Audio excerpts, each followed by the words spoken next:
imperio del hombre estaba en su amanecer. Terra había sido unificada, Marte había sellado su alianza y las legiones astartes marchaban ya bajo el estandarte del águila doble. El emperador había creado soldados capaces de conquistar las estrellas, pero incluso un ejército perfecto necesita algo más que fuerza. Necesita un alma que lo guíe. Así nació su nuevo propósito: dar forma a líderes que encarnaran su voluntad, seres que no fueran simples comandantes, sino reflejos de su mente y de su espíritu. En los laboratorios del Himalacio, entre las tormentas perpetuas, comenzó un experimento que superaría todo lo anterior. Los magos biologis de Marte lo llamaron el Proyecto Primarca.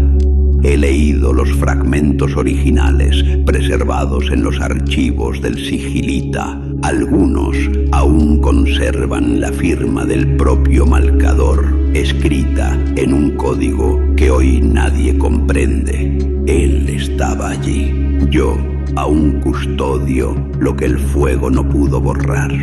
Lo que se gestó en aquellas cámaras no fue solo ciencia, fue la pretensión de un dios que quiso multiplicarse. 20 formas perfectas, 20 hijos destinados a comandar legiones y aportar su llama a través de la galaxia. Pero incluso las estrellas proyectan sombra, y antes de que el imperio alzara su estandarte sobre los mundos, la traición ya se había deslizado entre los pliegues del destino.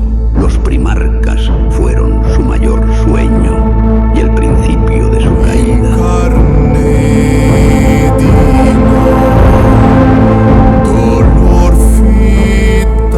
El imperio se alzaba en todo su esplendor.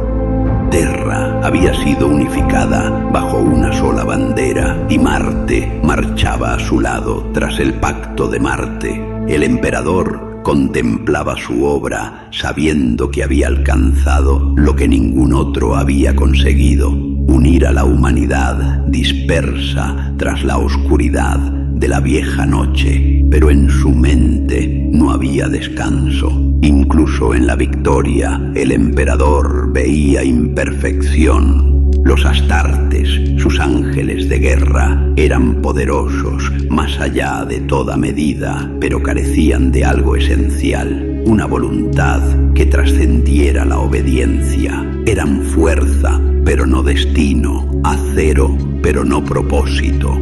Podían conquistar el universo, sí, pero ¿quién los guiaría cuando él ya no estuviera para hacerlo?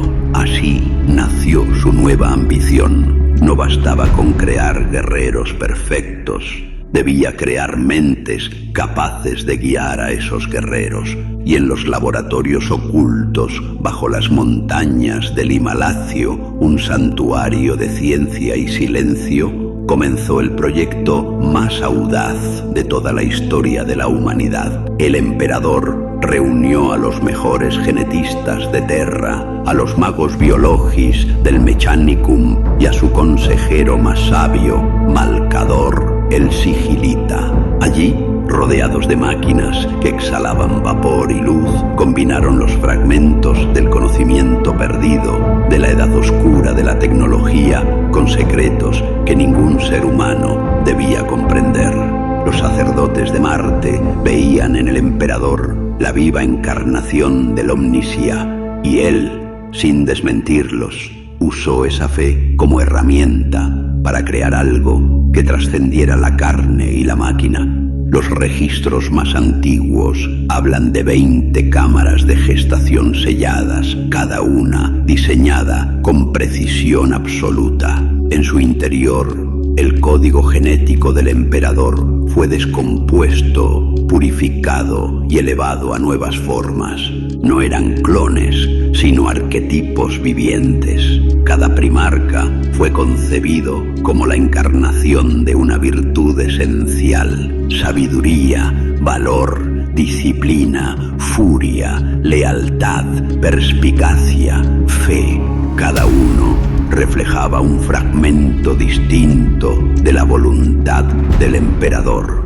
Durante años, las cámaras trabajaron en silencio, alimentadas por reactores de plasma y vigiladas por custodes que jamás apartaban la vista. La energía psíquica del propio emperador envolvía el recinto como una bruma dorada, moldeando a los seres que dormían dentro. Los magos biologis afirmaban que la materia respondía a su pensamiento, que las leyes de la física se plegaban ante su voluntad. Y quizá era cierto, porque en aquellas cámaras la biología se convirtió en plegaria y la genética en rito. Malcador escribió en sus crónicas que, al observar las cápsulas, sentía que contemplaba el interior de una estrella. No veía carne ni hueso, sino ideas encarnándose. Cada figura humana dentro de esas cámaras era a la vez un hijo y una extensión del Padre. Una mente en construcción, tejida de la misma esencia que el emperador. Era un acto de creación y de soberbia, porque en su deseo de perfección, el emperador no quiso solo crear vida, quiso superarla. No buscaba sucesores, sino reflejos, y así, sin pronunciar palabra, cruzó una frontera que incluso los ancestrales habían temido. No era ya un hombre guiando a la humanidad, sino un Dios que pretendía multiplicar su propia divinidad. Cada gesto en aquel laboratorio tenía un peso sagrado. Los magos registraban los pulsos energéticos como letanías. Los custodes vigilaban las puertas como si resguardaran el corazón mismo del imperio. Y Malcador, en su silencio, comprendía que presenciaban algo que el futuro jamás comprendería del todo, porque lo que se gestaba allí, en la oscuridad dorada del Himalazio, no eran simples generales ni soldados, eran ecos de una mente inmortal, fragmentos vivos de un intelecto que aspiraba a abarcarlo todo. El emperador no estaba creando líderes, estaba creando versiones de sí mismo, diseminadas para guiar un imperio que aún no existía. Cada una de aquellas formas, encerrada en su cápsula de gestación, era una obra maestra. La ciencia más pura de la humanidad y el poder psíquico del emperador se entrelazaban como una misma corriente. Allí donde la carne humana era frágil, él la fortaleció. Donde la mente flaqueaba, la templó con fuego. Donde el alma dudaba, sembró convicción.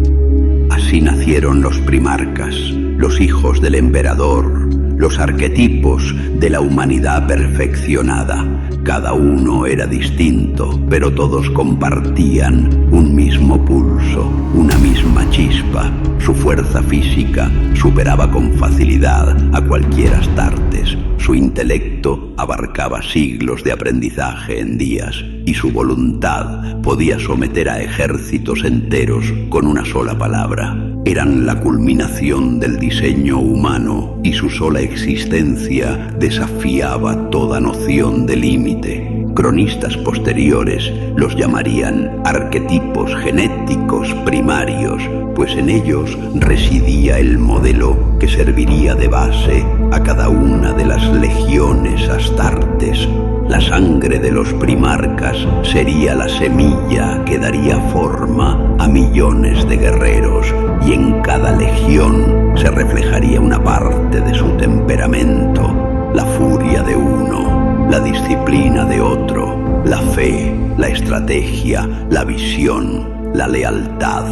Cada primarca era un fragmento del alma imperial, y las legiones su eco multiplicado en carne y acero. Los magos biologis que participaron en su creación afirmaban que los primarcas irradiaban poder psíquico incluso antes de nacer. Las cámaras de gestación vibraban con energía pura y las sombras en las paredes parecían inclinarse a su paso. Decían que cuando uno de ellos soñaba, los demás respondían, como si una sola conciencia los uniera a todos, la misma que latía en el corazón del emperador. El sigilita, siempre prudente, escribió que observar a los primarcas era como contemplar el reflejo de la humanidad bajo una lente divina. Eran todo lo que podíamos ser y también todo lo que podíamos temer, porque junto a cada virtud nacía su sombra. Donde había fe, también germinaba fanatismo. Donde brillaba la sabiduría, acechaba la arrogancia. Donde ardía la lealtad, podía crecer la dependencia. El emperador lo sabía, pero aceptó el riesgo, porque la perfección nunca nace sin un precio. Cuentan que cuando uno de los magos se arrodilló ante una de las cápsulas, aseguró escuchar una voz interior que susurraba: «Padre». Fue entonces cuando comprendieron que aquellas criaturas no solo estaban vivas, sino conscientes. No eran experimentos, eran hijos. Los registros del Mechanicum de Marte describen el momento en que las 20 cámaras fueron selladas. Los tecnosacerdotes elevaron himnos al Omnisia, mientras el emperador permanecía inmóvil, observando la quietud de las cápsulas. Una tras otra, las luces del laboratorio se extinguieron. Solo quedaron el pulso del plasma y el murmullo de las máquinas. En aquel silencio, el destino de la humanidad contuvo la respiración. Si hubieran tenido templos, los habríamos llamado dioses, pero eran de carne y pensamiento, y el emperador les dio nombres, no altares. Los concibió no para ser adorados, sino para guiar, inspirar, conquistar. En ellos depositó su confianza absoluta, porque creyó que, al multiplicar su perfección, había asegurado la eternidad del imperio. Y sin embargo, en ese mismo acto, sembró las raíces de su ruina. Nadie sabe con certeza cuándo comenzó. Los registros del Himalacio se vuelven fragmentarios, como si la realidad misma hubiera decidido borrar sus huellas. Algunos hablan de un fallo en los sistemas de contención, otros de una intrusión invisible, imposible de medir. Pero quienes estaban allí, los pocos que sobrevivieron, juraron haber sentido una presencia, un murmullo que no provenía de las máquinas, sino del velo que separa el mundo material de la disformidad.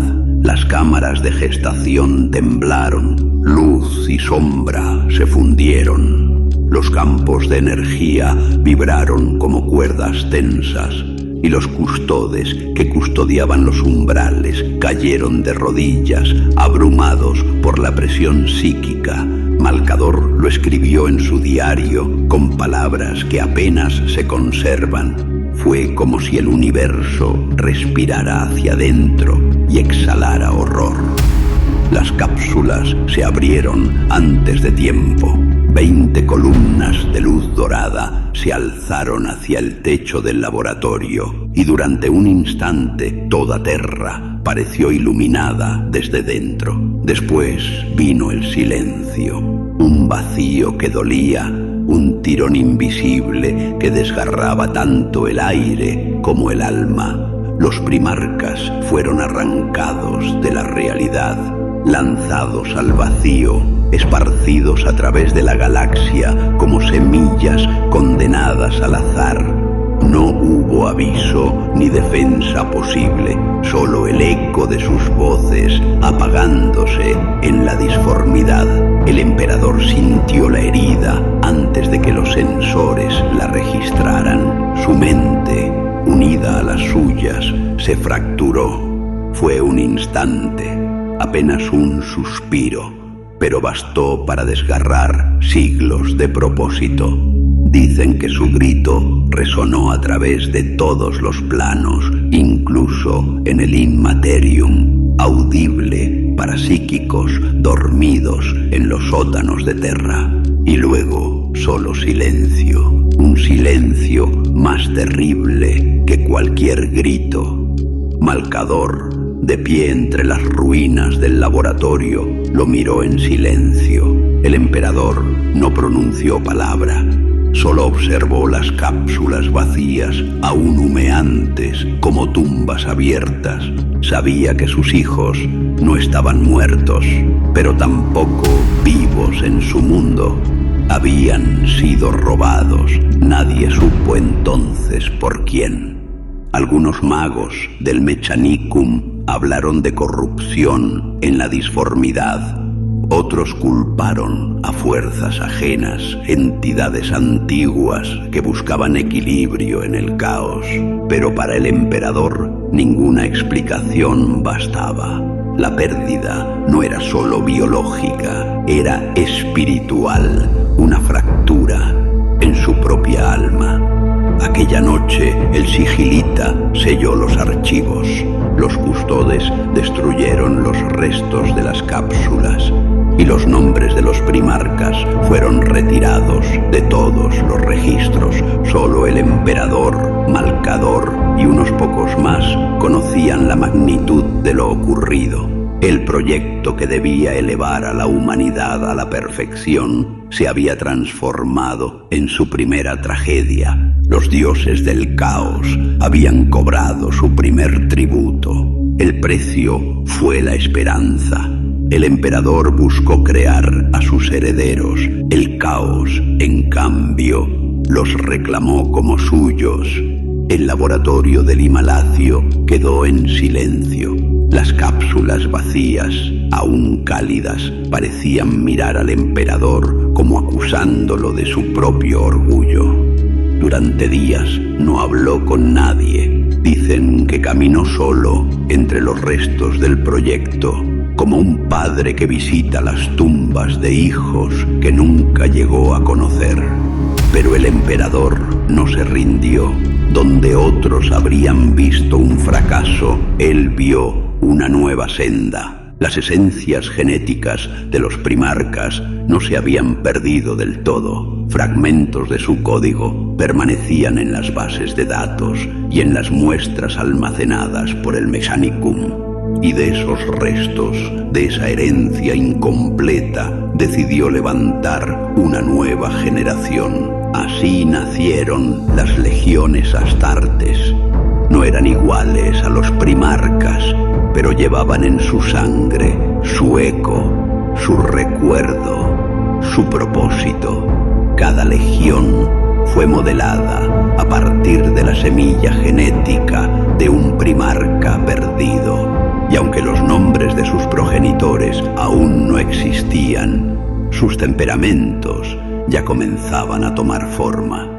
Una legión disciplinada, otra impulsiva, otra silenciosa y letal. Era como si los rasgos de aquellos hijos ausentes se reflejaran instintivamente en los guerreros que portaban su legado. En las factorías lunares y en las forjas de Marte, los laboratorios trabajaban sin descanso. Miles de reclutas eran seleccionados entre los más fuertes de Terra, convertidos en portadores de aquella sangre modificada. La manufactura genética se mezclaba con el ritual, la ciencia con la devoción. Los tecnosacerdotes entonaban himnos mientras las máquinas implantaban órganos imposibles y los instructores imperiales moldeaban las mentes de los neófitos para una única verdad. El emperador es tu padre, tu propósito, tu fin. Así surgieron los ejércitos más formidables que la galaxia haya conocido.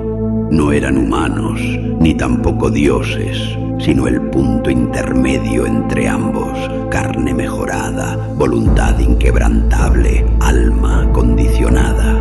Donde marchaban, el orden nacía del fuego. Donde combatían, la resistencia se convertía en polvo. La alianza con Marte selló su destino. Las naves del Mechanicum, impulsadas por el fuego sagrado de la forja, llevaron a los Astartes más allá de Terra. En cada mundo conquistado se alzaba el estandarte dorado del imperio.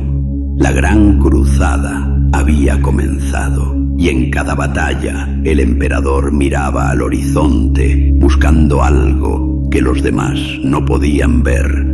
Sabía que sus verdaderos hijos seguían vivos, dispersos entre las estrellas, y que tarde o temprano los encontraría uno a uno. Los primarcas regresarían a él, y las legiones que llevaban su herencia se reunirían bajo sus banderas. La galaxia tembló ante ese sueño. Por un instante pareció que nada podría detener el avance del imperio. La ciencia, la fe y la guerra marchaban unidas, y la humanidad parecía destinada a conquistar su propio destino. Pero los que conocían al emperador, pocos, muy pocos, vieron en su mirada algo que los demás ignoraban. No satisfacción, sino temor, porque cada primarca, cada legión, era un reflejo imperfecto de su alma. Y en toda creación imperfecta se esconde la posibilidad de rebelión. Cuando los encontró, creyó haber hallado su triunfo, pero en verdad, cada uno de ellos sería un arma perfecta, y toda arma perfecta, tarde o temprano, busca un enemigo digno. Lux eterna, cadit in ferum. El ascensor descendía sin ruido, sumergiéndose en los niveles inferiores de Himalacio.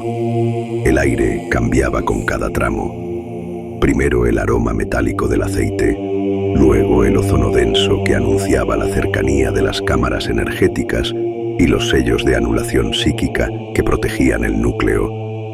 Elías mantenía la mirada fija en el indicador de niveles, una luz blanca que bajaba con calma inhumana.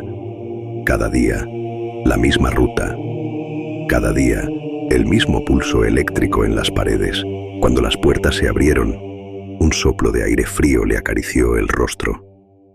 Frente a él, aguardaba el custodio. Dorado, inmóvil, imponente. Atanor. El guardián no llevaba casco, y aún así, su expresión era una máscara de serenidad absoluta.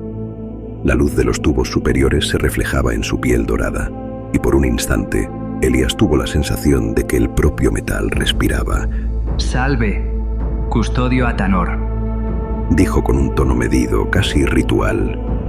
El custodio inclinó apenas la cabeza, un gesto tan sutil que cualquier otro lo habría pasado por alto. Pero Elías lo había aprendido a reconocer. Ese leve movimiento era su saludo, su permiso para comenzar la jornada. Caminaron en silencio. El sonido de los pasos de Atanor era distinto al de cualquier ser humano. No era el eco del metal contra el suelo, sino una vibración grave, controlada, como si el peso de la armadura estuviera en perfecta armonía con el entorno. Elías lo había escuchado miles de veces y aún así le producía el mismo estremecimiento que el primer día. Los pasillos se extendían en líneas infinitas, bañados por una luz blanca sin fuente visible. El aire vibraba con un murmullo constante. Los sistemas de purificación, los campos psíquicos, las máquinas de soporte vital que mantenían estable la temperatura del complejo.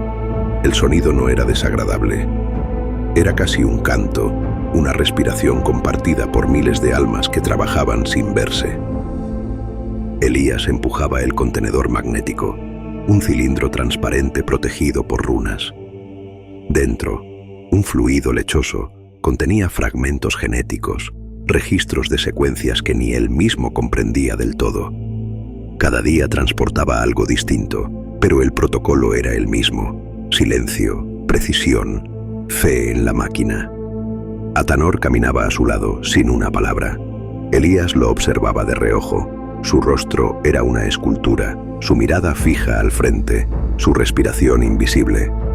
Sin embargo, después de tantos años, Elías había aprendido a leer lo que otros no veían.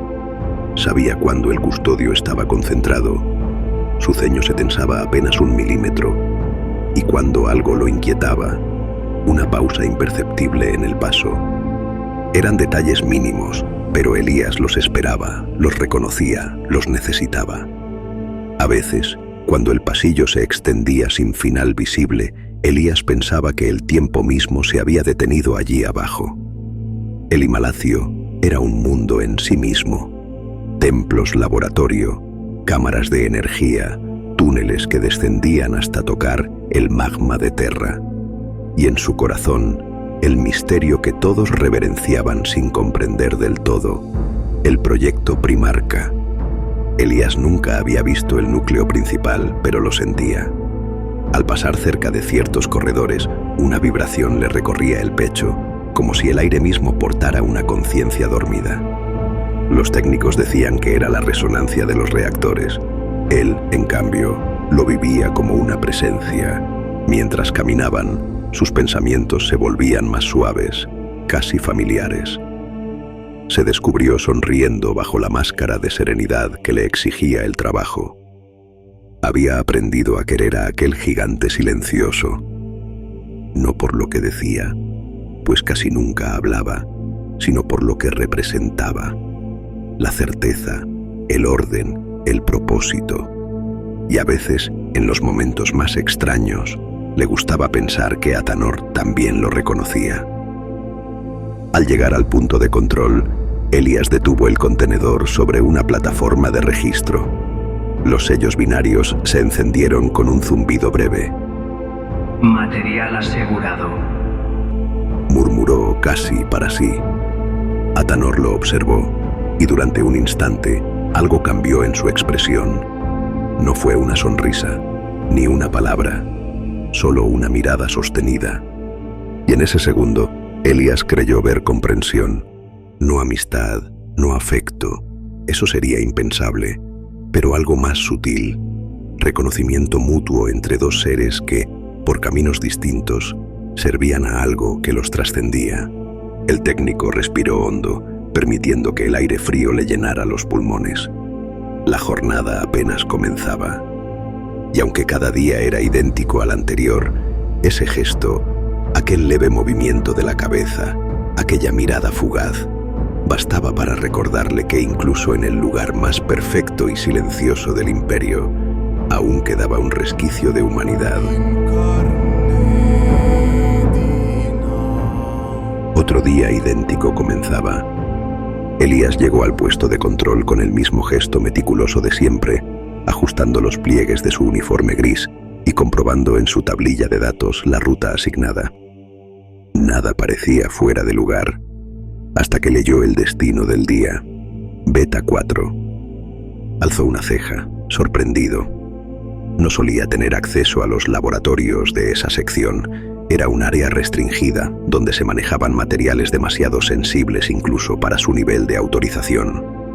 Aún así, no cuestionó la orden. Una chispa de emoción, casi infantil, recorrió su pecho. Era un sentimiento que reprimió de inmediato, enderezando la postura antes de que las puertas del ascensor se abrieran. Atanor lo esperaba como siempre, en el mismo punto exacto del corredor. Elías lo saludó con el protocolo habitual. Custodio Atanor. Autorización para transferencia al sector Beta 4. El gigante dorado inclinó apenas la cabeza. No había preguntas ni comentarios, solo el movimiento exacto que daba comienzo a la rutina. Caminaron. Los pasillos descendían en espiral, iluminados por líneas de energía blanca que palpitaban como venas de un ser colosal. A medida que se acercaban al laboratorio, Elías comenzó a notar algo distinto. El aire se volvía más denso, más pesado, cargado de un zumbido bajo que no provenía de ninguna máquina. Cada paso amplificaba esa sensación. Era como si el mundo entero contuviera la respiración. Incluso Atanor redujo el ritmo, los sensores de su armadura proyectando débiles reflejos dorados sobre las paredes. Elías no dijo nada, pero su cuerpo lo traicionó. Las manos le sudaban. El corazón latía con un nerviosismo que no recordaba haber sentido en años. Cuando las compuertas del Beta Cuarto se abrieron, el aire que escapó de la sala estaba cargado de electricidad y ozono. El interior era distinto a todo lo que había visto antes. Columnas de contención recorrían las paredes, unidas por filamentos de energía que danzaban en patrones imposibles de seguir. El sonido era un murmullo constante, como si el laboratorio respirara. Pero no era eso lo que lo detuvo. Al fondo, más allá de las plataformas y los técnicos inmóviles, había una figura. No necesitó preguntarse quién era. El emperador estaba allí. No descendía del cielo ni irradiaba fuego divino, pero su sola presencia alteraba el entorno. La luz parecía inclinarse hacia él, el aire temblaba en ondas invisibles. Elías se quedó quieto.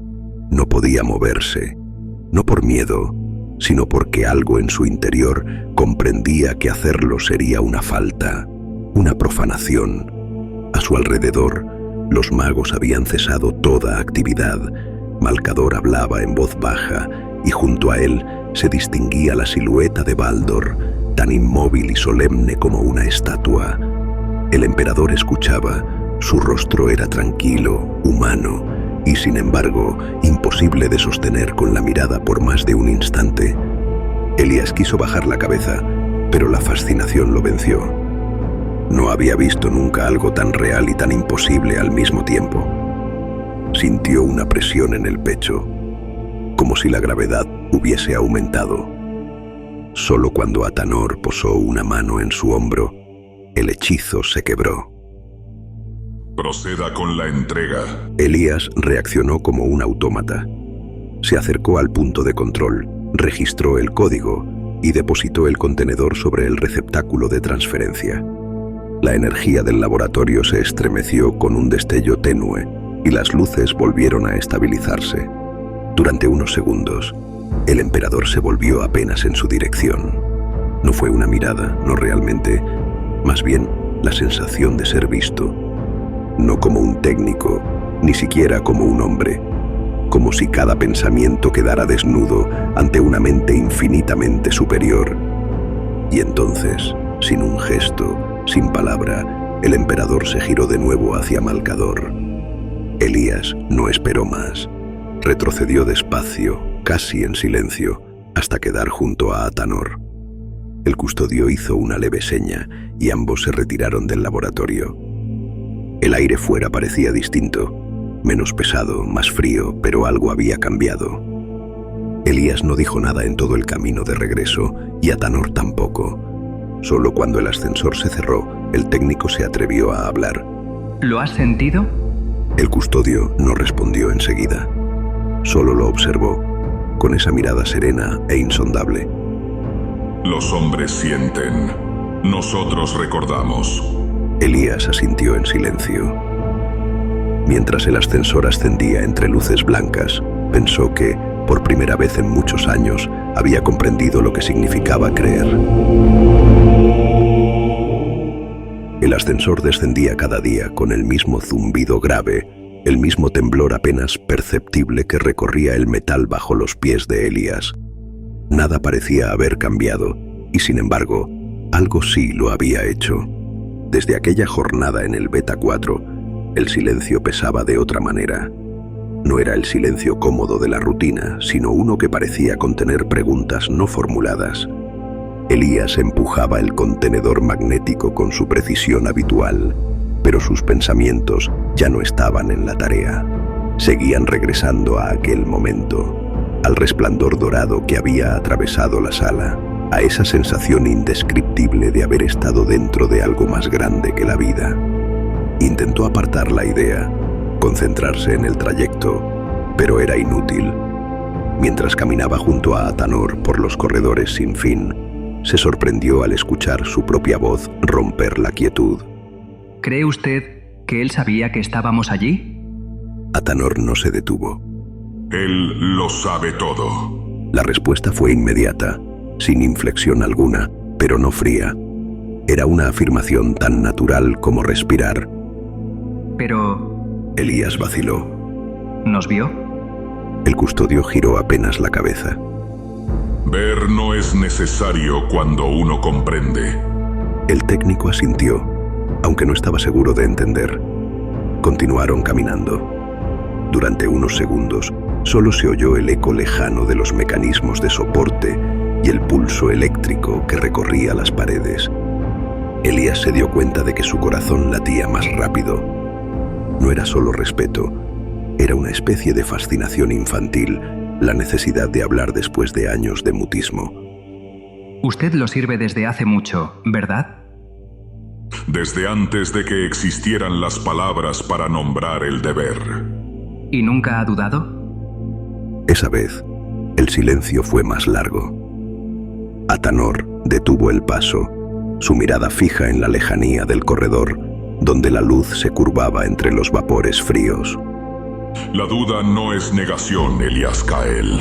Es el fuego con el que se prueba la pureza del metal. El técnico se quedó quieto, sin saber qué responder. Oír a el custodio pronunciar su nombre lo desarmó más que cualquier argumento. En todos los años que llevaban compartiendo ese recorrido, jamás lo había hecho. ¿Cree que los primarcas serán como él? Ninguno será como él, replicó Atanor, retomando la marcha. Todos llevarán una parte de su voluntad. Son reflejos, no espejos. Elías sonrió, una sonrisa breve, casi culposa. Entonces, quizás, si son como él, no habrá más guerras. Quizás, dijo Atanor, pero en su voz había una sombra. Caminaron otro tramo en silencio. En una curva del pasillo, el aire se volvió más pesado. Una vibración profunda recorrió el suelo bajo sus pies. Elías la sintió en el pecho, como un eco familiar. ¿Lo oye? Sí, es el corazón del proyecto. Respira como todo lo vivo. ¿Y siente? Atanor se detuvo un instante. Sus ojos dorados se encontraron con los suyos. Sentir no forma parte de su diseño. El propósito no necesita emoción, solo perfección. El técnico bajó la mirada, incómodo. Aún así, algo en esas palabras lo perturbó. No por lo que decían, sino por lo que implicaban. Durante un momento, pensó en el emperador, en su mirada que no necesitaba mirar, en la perfección que todo lo abarcaba, y sintió una punzada de tristeza que no supo explicar. Días después, el tema volvió a surgir, ya sin pretexto. Elías había perdido el miedo a hablar. Durante sus recorridos, lanzaba preguntas al aire y Atanor, aunque siempre breve, respondía.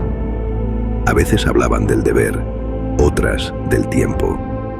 En una ocasión, Elías se atrevió a preguntar: ¿cree que el emperador ama a sus hijos? El custodio lo miró con la serenidad de una montaña. El amor no es una variable en su diseño. La respuesta fue tan precisa, tan definitiva, que Elías no supo si debía sentir consuelo o desolación. Pero esa noche, mientras archivaba sus registros, se dio cuenta de que había escrito una línea de más al final del informe. Hoy, el silencio pareció escucharme. Y por primera vez, en aquel laberinto de luces blancas y pasillos infinitos, Elías Kael empezó a imaginar que su voz, su pequeña voz humana, podía existir dentro del deber. La jornada comenzó igual que todas. Elías revisó su tablilla de ruta, confirmó los sellos de transferencia y descendió junto al custodes por los corredores del Himalacio. El aire era más espeso que de costumbre, vibraba con una tensión eléctrica apenas perceptible. Las luces zumbaban con un tono más agudo, como si el metal mismo contuviera la respiración. Aún así, la rutina siguió su curso. Elías y Atanor avanzaron por los pasillos en silencio, entre ecos de maquinaria y voces distantes de los magos que aún afinaban parámetros del proyecto. El técnico sentía que algo estaba a punto de culminar. Los informes recientes hablaban de estabilidad total en las cápsulas, de la sincronía perfecta entre los 20 sujetos. Todo funcionaba, todo estaba listo. Durante el trayecto, Elías se sorprendió a sí mismo hablando, como si las palabras hubiesen esperado años para salir. Cuando esto termine, dijo sin mirar al custodio, ¿qué será de nosotros? Atanor caminaba con el paso exacto, el sonido metálico de sus grebas marcando el ritmo. Nada termina, Elías Kael, solo cambia de forma. Supongo que sí. Me gustaría verlos, saber cómo serán. El custodio no respondió al instante. Cuando lo hizo, su tono era más grave de lo habitual. No todos los ojos están hechos para contemplar lo que nace de la mano del emperador. Llegaron a su última entrega del día. Elías realizó las comprobaciones, registró los códigos y dejó el contenedor en su destino final. Las luces parpadeaban con un pulso lento, casi rítmico, como un corazón que anunciaba el final de una larga gestación. Luego, emprendieron el camino de regreso. El silencio entre ambos era distinto esta vez, no tenso, sino expectante, cargado de algo que ninguno sabía nombrar. Al llegar al ascensor, Elías se volvió hacia Atanor. Durante años habían repetido ese mismo gesto. Una leve inclinación de cabeza, un silencio cortés, pero esa vez el técnico no se contuvo. ¿Cree que todo esto servirá? Atanor lo miró con una calma que parecía eterna. Todo lo que el emperador hace sirve, aunque no siempre entendamos para qué. Elías bajó la vista, sonrió con cansancio. Quizá hoy los hombres dejen de morir. El custodio no respondió enseguida. Cuando lo hizo, su voz fue casi un susurro, amortiguada por el aire pesado del corredor. Nada que no muere puede amar, dijo el custodio en voz baja, y el corredor pareció contener el aliento. Elías iba a replicar, pero en ese momento las luces se apagaron, solo por un segundo. Después parpadearon con violencia, un estallido blanco seguido de una ráfaga de energía que recorrió las paredes. El suelo vibró. Los indicadores de los conductos se tornaron rojos, las alarmas resonaron a lo lejos. El aire se volvió sofocante, cargado de ozono y presión. Atanor se movió sin dudar. El casco se cerró sobre su cabeza con un chasquido hidráulico. El brillo de su armadura aumentó, las runas del pecho encendidas como fuego líquido. Elías dio un paso atrás, confundido. ¿Qué ocurre?, preguntó, aunque ya sabía que algo inmenso había cambiado. El custodio elevó la mirada hacia el techo, como si escuchara algo más allá del rango humano.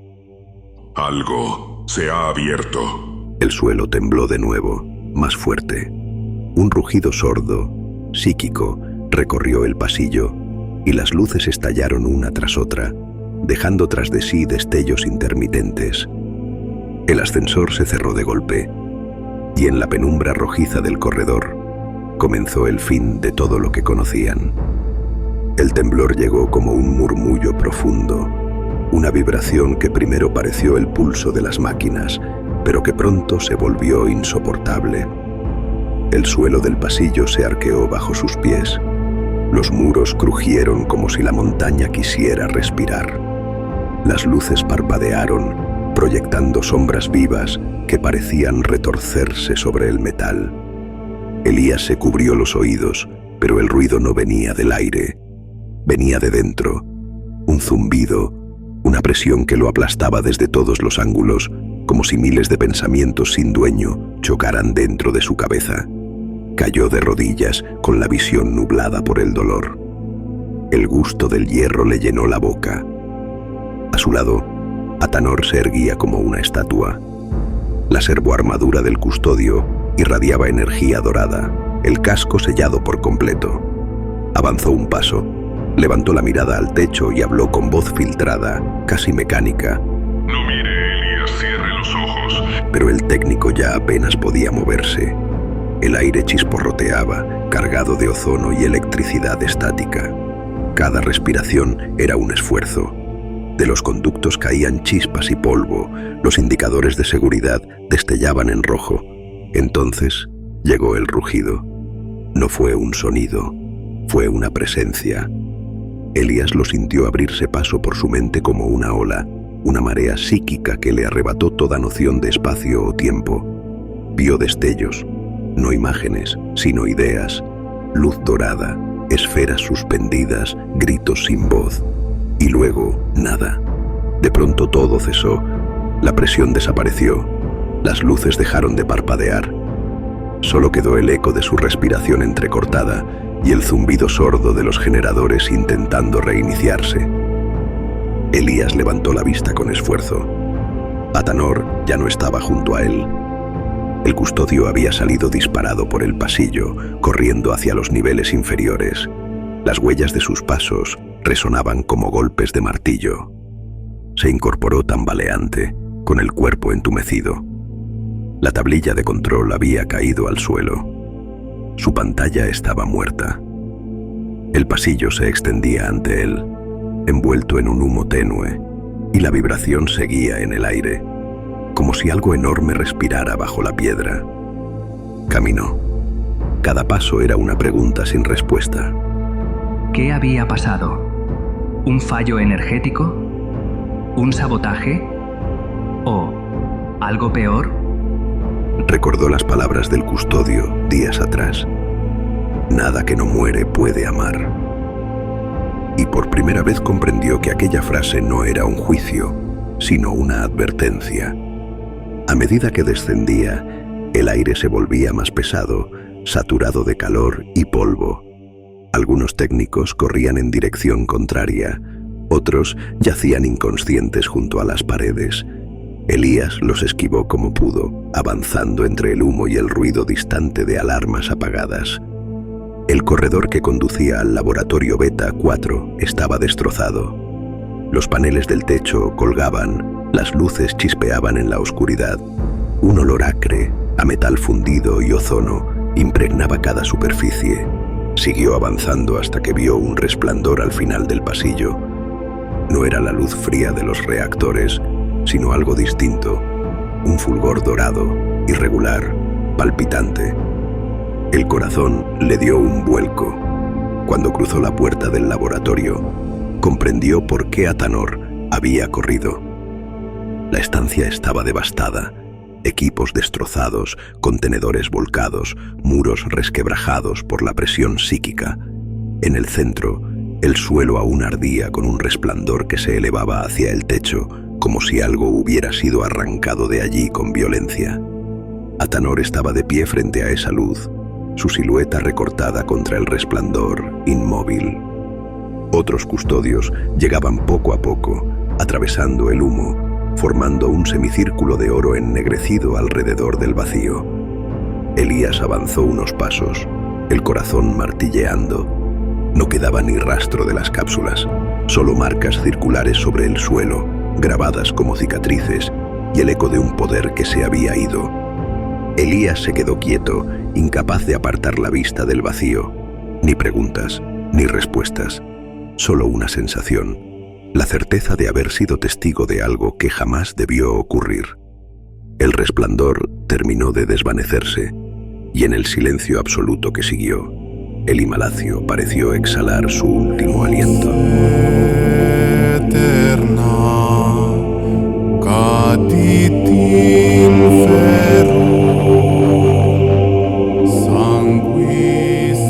El ascensor descendía con su zumbido habitual.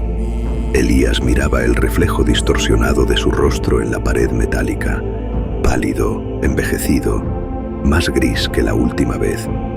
Otro día empezaba, idéntico a los anteriores, o al menos eso intentaba parecer. En los niveles inferiores, el aire seguía cargado de ozono. Los filtros trabajaban sin descanso, arrastrando el polvo y los residuos que el temblor había dejado atrás. Los pasillos estaban más iluminados de lo normal, focos nuevos, refuerzos estructurales, personal de seguridad apostado cada pocos metros. El Imalacio funcionaba, pero ya no respiraba igual. Elías caminó por la ruta de siempre. Los pasos sonaban distintos. El eco era más hueco, como si los muros hubieran cambiado de forma. Pasó junto a grupos de técnicos del Mechanicum que murmuraban entre sí, reparando conductos o revisando terminales rotos. Algunos lo saludaron con un movimiento de cabeza, otros ni lo miraron. Todos trabajaban con la concentración tensa de quien obedece sin preguntar. En el punto donde solía esperarlo Atanor, el espacio estaba vacío. Durante un instante, Elías se detuvo.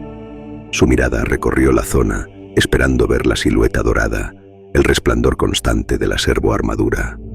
Nada. Solo una pareja de custodes más lejos, vigilando el acceso al corredor principal, inmóviles, con el casco puesto. Reanudó la marcha. Cada puerta que atravesaba abría un eco de la memoria. Los mismos pasillos, las mismas máquinas, pero el aire pesaba más. Los rótulos de las secciones brillaban con un tono nuevo, marcado con símbolos de restringido, y las zonas colindantes con el laboratorio principal habían sido selladas bajo capas de cerámica y blindaje adicional. El laboratorio Beta 4 seguía en pie. Dentro, decenas de operarios trabajaban bajo la supervisión de magos y custodes. El sonido de herramientas, calibradores y rezos binarios llenaba la estancia. Todo estaba siendo desmontado, clasificado, archivado. Nadie miraba directamente el centro del laboratorio, donde los círculos ennegrecidos seguían grabados en el suelo, bajo una capa de polvo dorado. Elías se detuvo junto a una consola apagada. Dejó sobre ella su tablilla de registro, igual que cada día. No tenía ya nada que anotar. Los datos del proyecto habían sido confiscados, los sistemas sellados bajo órdenes directas. Aún así, la dejó en su lugar, como si aquel gesto rutinario pudiera mantener viva una costumbre. Frente a él, Atanor estaba de nuevo allí. El custodio permanecía en su puesto, con el casco sellado, supervisando los trabajos, inmóvil, pero presente. No hubo saludo, ni mirada, ni palabra, solo la certeza de que ambos seguían donde siempre, cumpliendo su deber, aunque el propósito se hubiera desvanecido. Elías observó el suelo una última vez. El resplandor había desaparecido, pero a veces, si se miraba con atención, parecía que las marcas del metal respiraban, como si algo latiera muy lejos, en otro plano. Se obligó a apartar la vista y comenzó el camino de regreso. Mientras el ascensor lo elevaba, pensó en la monotonía de los años pasados, los recorridos, los registros, los silencios. Nada había cambiado en apariencia, pero en lo más profundo del Imalacio, algo había despertado y se había marchado, y desde entonces todo parecía escuchar, esperando quizá que el silencio volviera a romperse.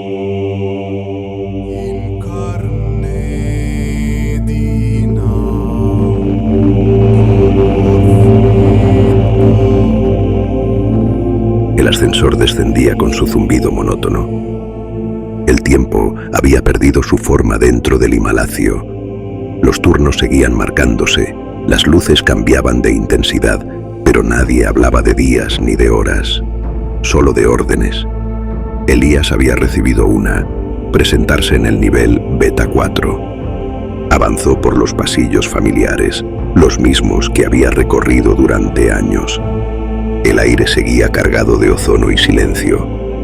Los rótulos de las secciones brillaban con luz blanca, pero bajo ellos se percibía el desgaste, grietas selladas, cables sustituidos, cicatrices de algo que ya nadie mencionaba.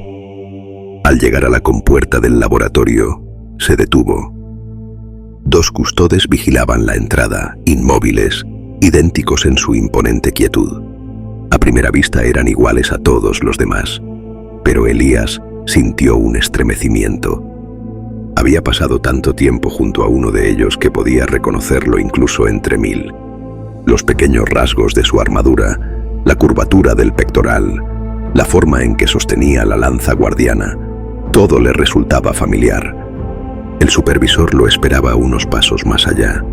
Vestía una túnica gris sin insignias, rostro severo, voz apagada. Técnico Elías Kael, dijo sin mirarlo. Ha sido reasignado. Su presencia ya no es requerida en este sector. Sígame. Elías asintió, obediente, pero antes de avanzar se detuvo frente a los custodes. El casco dorado reflejaba la luz blanca del pasillo, ocultando cualquier rastro humano tras el cristal negro del visor.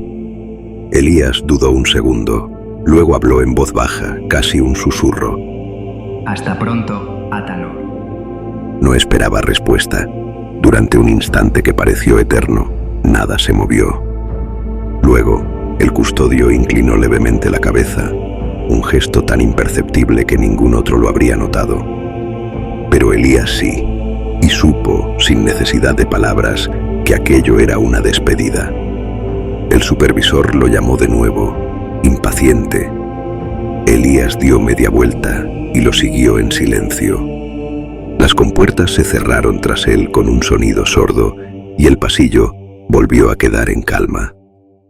Nadie volvió a hablar del proyecto. Los informes se sellaron, las memorias se borraron y el silencio cubrió cada rincón del Himalacio. Solo algunos técnicos recordaban ecos difusos, una luz que se elevó, una sensación imposible de describir, el rumor de algo que trascendía la comprensión humana. Con el tiempo, esos ecos se convirtieron en mito. Y de aquel mito nacería una nueva era. Así terminó el principio, el día en que el hombre forjó a sus hijos y los perdió antes de nombrarlos. Imperator, corda fractal.